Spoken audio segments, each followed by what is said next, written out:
Welcome to BrandSnack, where we take a 10-minute break, munch on our favorite snack, while we have bite-sized discussions with brands people crave and love. Hey guys, in today's BrandSnack, we made it all the way to Washington, D.C. to visit MarginEdge, a software platform created for restaurant people by restaurant people. We're going to be interviewing Kara Clever, a key pillar behind the company's growth. We'll chat about the people behind their brand story and how AI is shaping their platform. Come on. All right, so we are here live with Kara Clever. She's the Chief Revenue Officer for MarginEdge, the talented and lovely Kara Clever. Thank you so much for being here. Oh my gosh, my pleasure. It's been great working with you guys over the years, and I've been dying to do an interview with MarginEdge, just because this whole podcast is about brands that are evolving, that are growing, and doing something different. So I'd love to, have you on and talk more about your brand.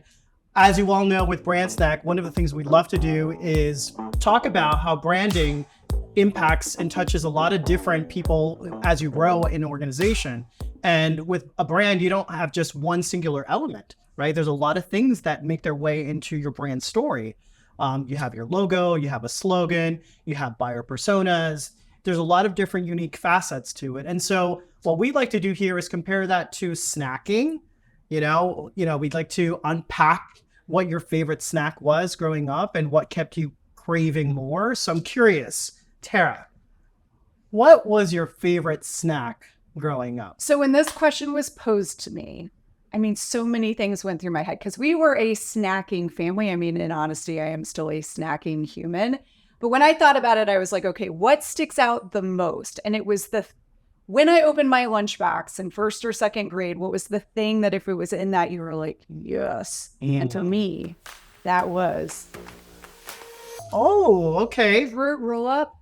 You were the cool kid in the room. Well, I was just chatting with a coworker and saying that I was in a family that getting a name brand snack, not always, right? Okay. It was either off brand or it was not any snack at all. It added an element of excitement if you knew that this was a week that it was like BOGO at Publix and you got the fruit roll-ups in your lunchbox. It was like actually a pretty special thing, in addition to fruit roll-ups just inherently being awesome. And what I like about the fruit roll-ups, if I can take a look at the branding on this real quick, is that they were always about something unique, right? There was always a surprise element to it, kind of like the crackle pop, what was it? Cracker Jacks, right? There you go, like the Cracker Jacks. So with roll-ups, it was a game. It was like playing with your food, right? They made playing with your food cool. I think their slogan was real fruit, real fun, rolled up into one. That was their original slogan. Now, obviously, it's not real food. So this is not a brand characteristic that was iconic to them, but they had a lot of other great things, right? So in this particular one, you can pretty much give your tongue a tattoo, right? Who doesn't love a tongue tattoo? Just the best. It's like, what can we do to really freak out parents? Let's design a snack that requires their children to peel it apart with their hands, get sticky, probably some dirt mixed in there. Then you take the physical wrapper, place it on your tongue, and get a tongue tattoo. I can't imagine a parent not So we're getting tongue tattoos today. Yes. But this is very on brand for MarginEdge now. Tongue tattoos? Yeah. Honestly, when you come to work at MarginEdge, the first thing we require is our brand tattooed on your tongue. And then if you're not serious about working for us, say get out. So this is what BrandSnack is all about. We're going to have a good time. We're just going to have our snack and talk about how branding plays a role in your story, in your growth, and all of the unique facets that keep people craving more. Right? Yeah. Great. So now let's unpack the brand story. Tell me a little bit about, what kept you coming back for fruit roll-ups growing up? Well, when I was thinking about it, I was like, the first thing was the consistency, right? The fact that every time I had a fruit roll-up, it didn't matter the flavor, it didn't matter. It was a consistent experience in a way that allowed me as a kid to be like, yeah, I'm into that. Yeah, I'm actually really looking forward to this. It has been a minute. We're going to get our hands dirty. Yeah. When was the last time you had one of these? Oh, God, I think it was elementary school, middle school, something so like that. cool. It's been a minute. Those were the good old days, right? Definitely some nostalgia for sure. And now I'm feeling a bit of trepidation, which is Are you weird. a 90s baby? No, that is so generous of you. Really? So very generous. So you're 80s. No, yeah. Okay. I'm an 80s baby too. Yeah. 85. 83. Oh, okay. Cool. Yeah. So this is why we're so connected to this. And you know, with branding, that's what it's about. It's connections. How do you create connections with, you know, your customers at MarginEdge? So at MarginEdge, the first thing that is maybe the best thing about my job is that our company serves restaurant operators. And there is no one cooler than restaurant operators. I mean, have you seen a chef that you haven't looked at and been like, you're cool?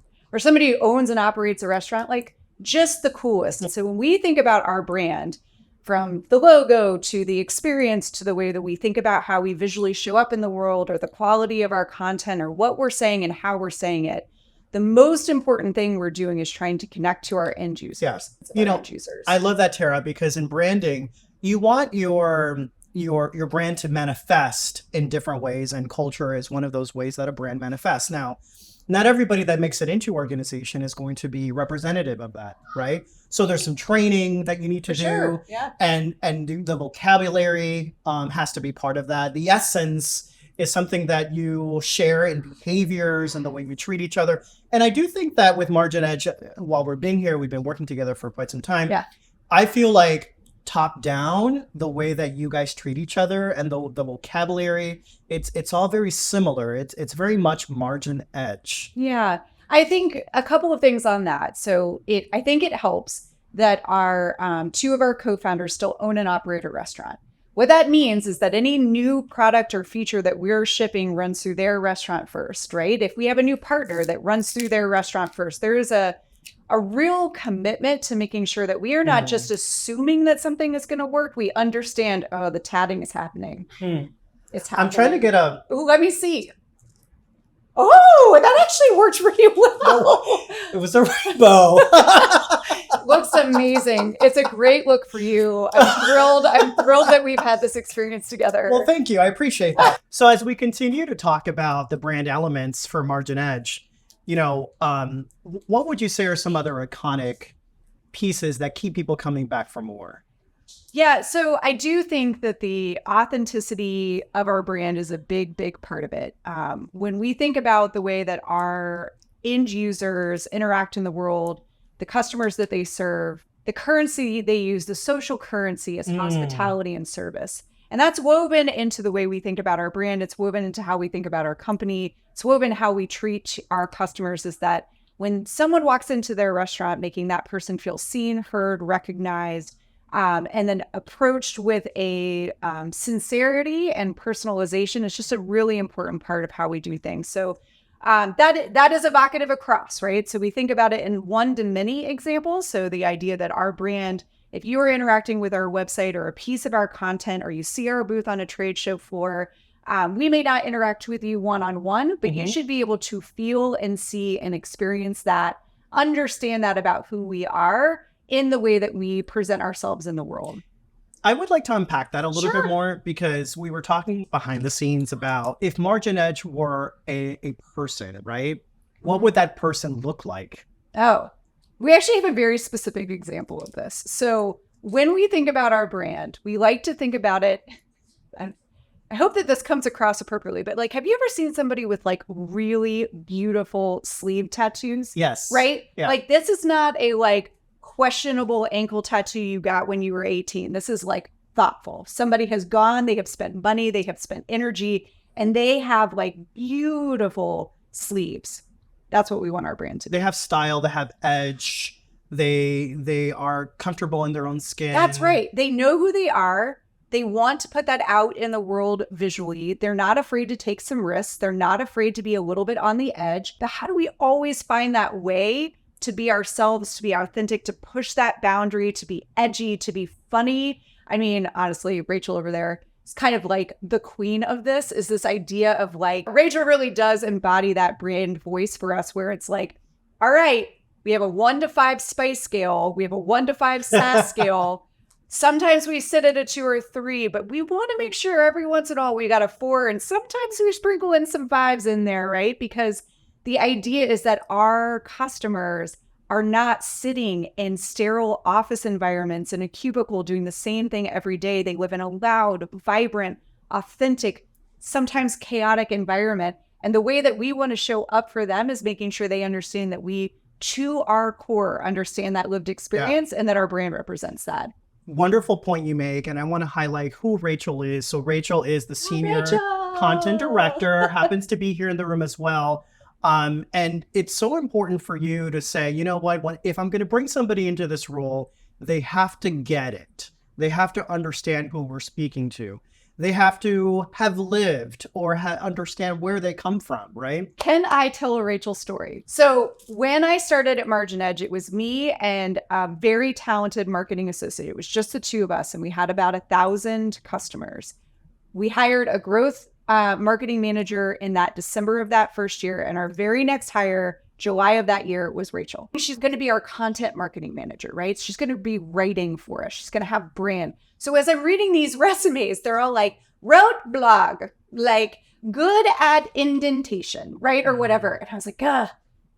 It's just, and Rachel's resume at the top right said, makes a mean pot roast, literally on her resume. And I was like, top of the pile. And then brought her in, and everything about from her resume to that very first conversation was like, this is it. This is someone who is a very talented, very capable writer. Yeah. She is going to manage our content, things like this video, everything that she does. But she's also not afraid to take some risks, not afraid to be a little bit over that edge, like not afraid to be a little bit funny. And when you think about the way, not a little bit funny, a lot funny, when you think about the way that our brand shows up in the space, so much of that has to do with the like, I make a mean pot roast resume decision. Love that. Yeah. Love that. And you know what just came to mind as you get your tattoo going? Oh, yes.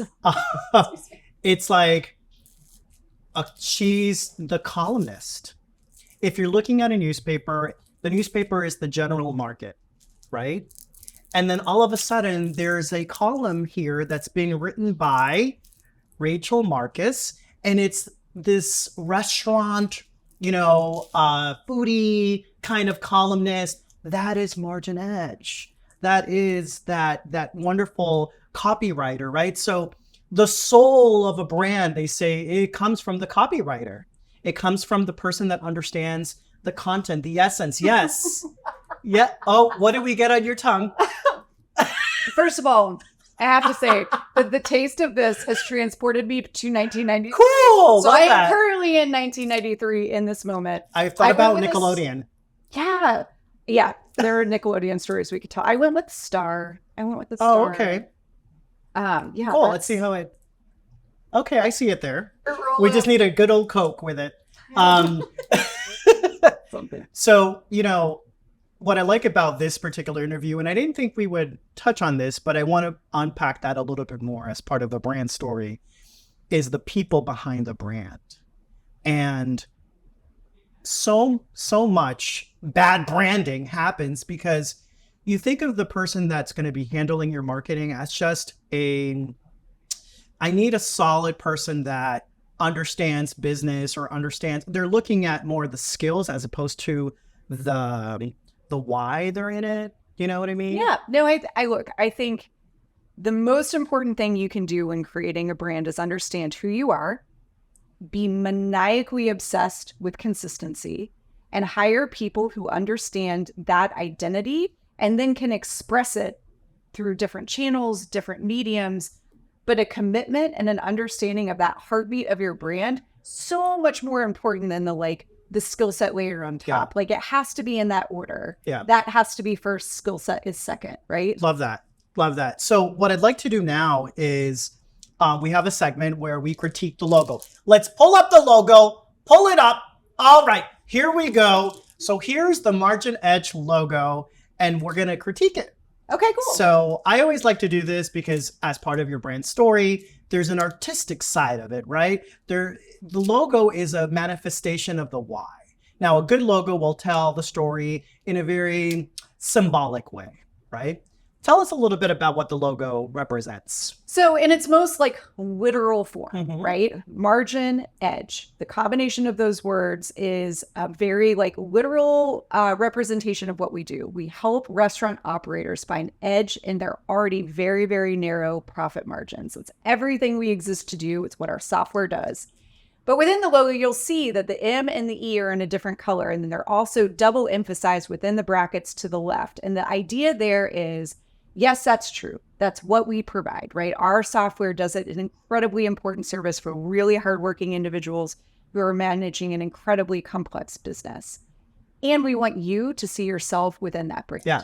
So it's me. What does this mean for me? What me as an individual? We serve such a diverse group of users, such a diverse group of restaurants, that we want to make sure that it's never something that it feels like you are getting lost in a kind of vanilla brand or a vanilla experience. So much about our product is about meeting you where you are, delivering you value for your restaurant, no matter it's a diner, a 20-unit smoothie shop, a Michelin-starred fine dining restaurant. Like it is, we are here to serve you, and you are at the center of what we do. And so the me in between the brackets and then the ME being highlighted in the words is just, it's evocative of how important the individual is and the experience that we're trying to provide as a brand. Wonderfully said. I think it does a really good job, and I love the brackets there too.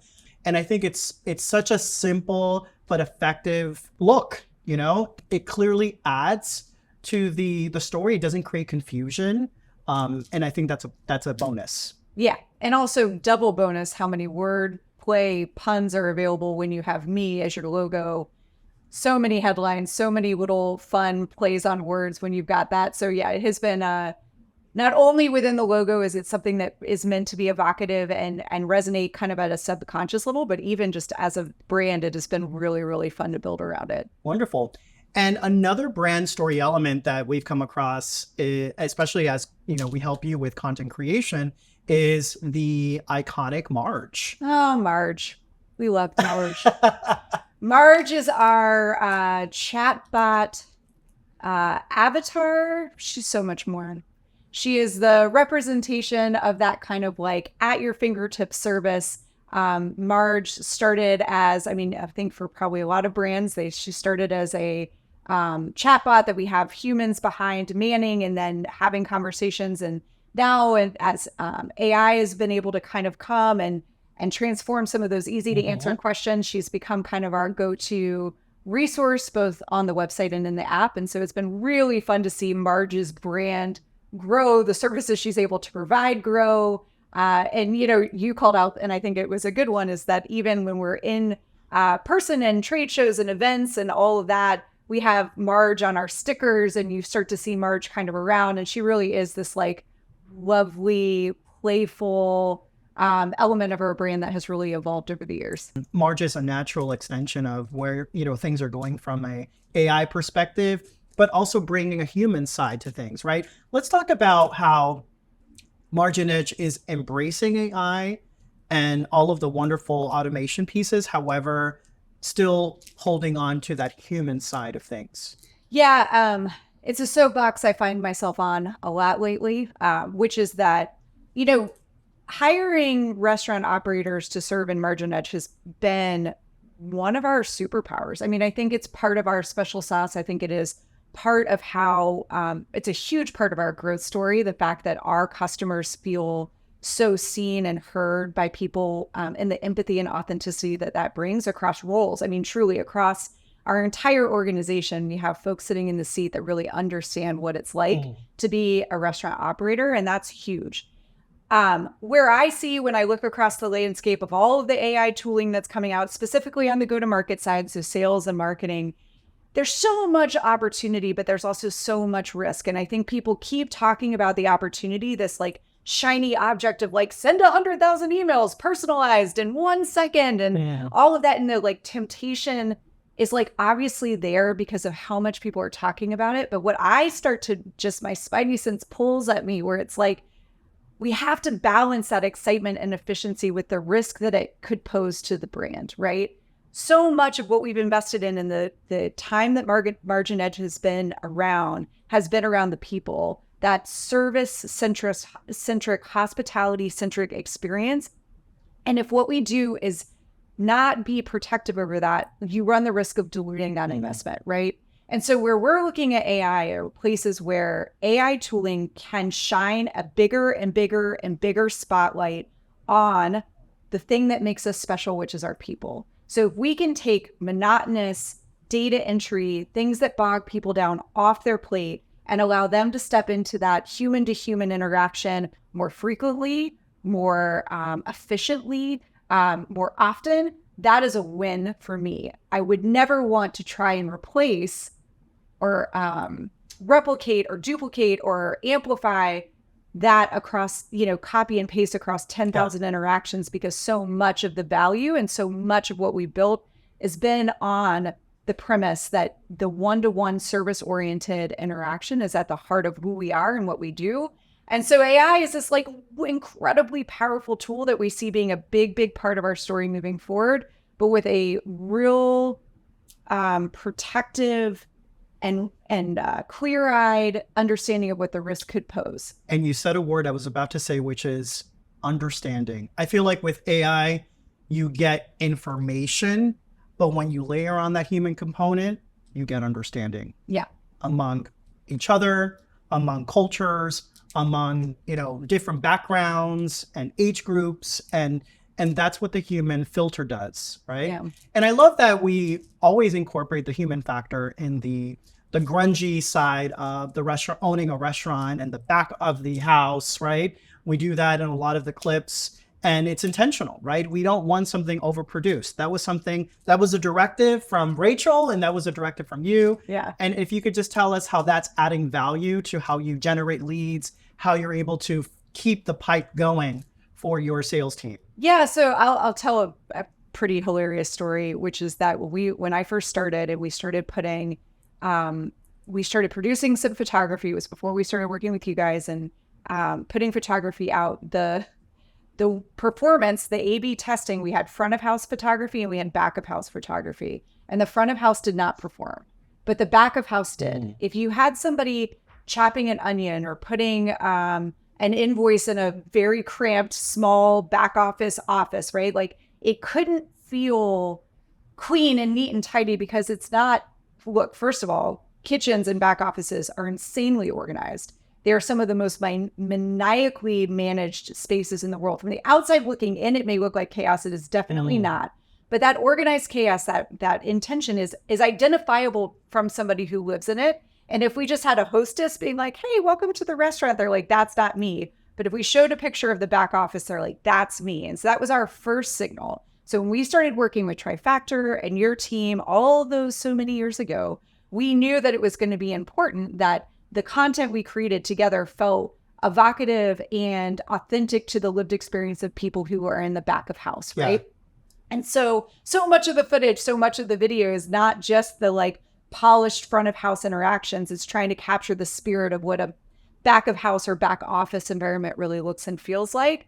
And then the video content has been so powerful for us as we have been out in the market on our paid ads, on our blog content, on our website, because it tells such a compelling story and allows operators to see themselves in our brand and in our product in a way that I just don't think we would be able to do as effectively without it. Interesting. And when you talk about story development, and a lot of people will start a story very unilaterally, like, beginning and end. And I think for you guys, your angle was like, start from the back. I mean, yeah. Let's start from the back. We're not starting from the entrance. We're not starting from that, what you would think is the customer experience, because that's not our target, right? Right. I mean, I think it's a quick way if you are trying to sell to restaurant operators and who work primarily in the back of house or in the back office. It's a quick way to get spotted is not really knowing who you're talking to if you've got a bunch of beautiful dining room pictures, because it's connected and it's a big part of the story, but it's not the part of the operation that we really serve. So just to kind of close the loop here, I want to give you, Tara, the opportunity to share, what does the vision look like? I mean, you're growing so much. You're over 11,000 users across the United States, including Puerto Rico. And Canada. And so where are you headed? What's your story look like? Is March going to come to life? And oh man, I mean, look, with this pace, everything is changing. Maybe Marge is a hologram that lives in people's restaurants in 3 years. Who knows? We don't know. No, I mean, I think, look, where we are today is exactly in some ways where we were when we first started working together and we were a much smaller company, which is that the heartbeat of what we're doing, that is never going to change. We are here to empower operators. We are here to help them run an incredibly hard and complex business. When you think about the social fabric of communities, restaurants, bars, it's where we celebrate things, it's where we mourn things, it's where we come together. There's such an important service they provide, and the idea that our technology can help them do more of that or do that more efficiently or get them home to their kids at an earlier hour or let them open that second location, that's never going to change. That's our heartbeat. That's who we are. And that has been true and will be true. And so as you think about the future, I can't see a world where that's not it. And the way we serve those customers will, evolve. I think our product is evolving to meet more and more segments. We're able to develop features that meet the needs of operators as those needs change. Certainly the complexity of running a restaurant is more complex now than it ever has been. More technology, right? There's more technology, but there's also just more macroeconomic factors that our restaurant operators have to deal with. Inflation and food cost and labor shortages and supply chain and all of that. Like every day that gets more complex, which I think means that the value that we're providing, our goal is to say that means that we can do more to help and really sit in the middle of that solution. And so our goal, I mean, truly in the future is what is the lived experience of the customers we serve? How do we stay incredibly close to that? How do we make sure we're actively listening? And then how do we make sure that our product, our process, our brand meets that moment to deliver transformational technology to operators who are doing really, really important work. And your slogan is "We win together." It is one of our core principles, one of our core values as a company. It's funny, like I don't know, in past jobs I've had where there's a problem where people are like, not my job, not my job. Nope, not my job, that's not my job. We actually have the opposite problem at MarginEdge, which is if there is a problem, the culture of the company is that we have 25 people sprinting at the problem. And we're like, actually, we only need one. And it's like, no, but I'm here to help. And I think that comes from the culture of hospitality and service. I think that comes from so many of us working in restaurants where that's just the way you do things. It's like hands-on. How do we help? And I just think it's the DNA of our company in a way that, like, when we have a win, the first thing someone is pointing out is all of the ways that other people helped support that outcome. And that is just baked into who we are. It is on our wall. It's something we say often. We have a channel in our Slack called Kudos, where people can shout out the people who have supported different elements of the work that we're doing. And that channel lights up. I mean, it is multiple posts a day from all different departments, people sitting in all different seats. And it's just one of those things that, like, it in some ways comes naturally to us, and also is something that we are having as we grow to be incredibly committed to, really work to protect, really work to honor, because I believe as everything is starting to move so fast, it has always been fast, it's even faster now, that the slow is going to matter more. I think as people can do one-to-many outreach, I think the one-to-one is going to matter more. I think ways of making people feel heard and seen and valued by a brand is going to matter more. As speed gets commoditized, I think we have an opportunity to do things slow, while also finding ways to leverage speed and efficiency. And I think that's true for the way that we go and meet our customers out in the market. But I also think it's really true in how we treat ourselves, how we treat our teammates, how we think about the company's growth. Is how do we make sure that we are being obsessed with staying committed to who we are as a company, while also looking for ways to accelerate growth and make a bigger and bigger impact. And that tension, in a lot of ways it is tension, but I also think it can be complementary. And it's just really at the heart of how we think about the path forward from here. I think that's wonderful that, you have that kind of dynamic culture. Well, I can tell you, Tara, it's been an honor to be here and see the growth that MarginEdge is happening. I encourage everyone to pop on their website, take a look, see the wonderful brand elements and story. Look at all the Trifactor videos. Go to the video resource library. You'll see Thank all you for sorts that. of good stuff. Thank you. Thank you. Well, we appreciate being here, and thanks again for joining Oh us. my at gosh, my BrandSnack. pleasure. So fun. Love the tattoo, by the I way. mean, thank you.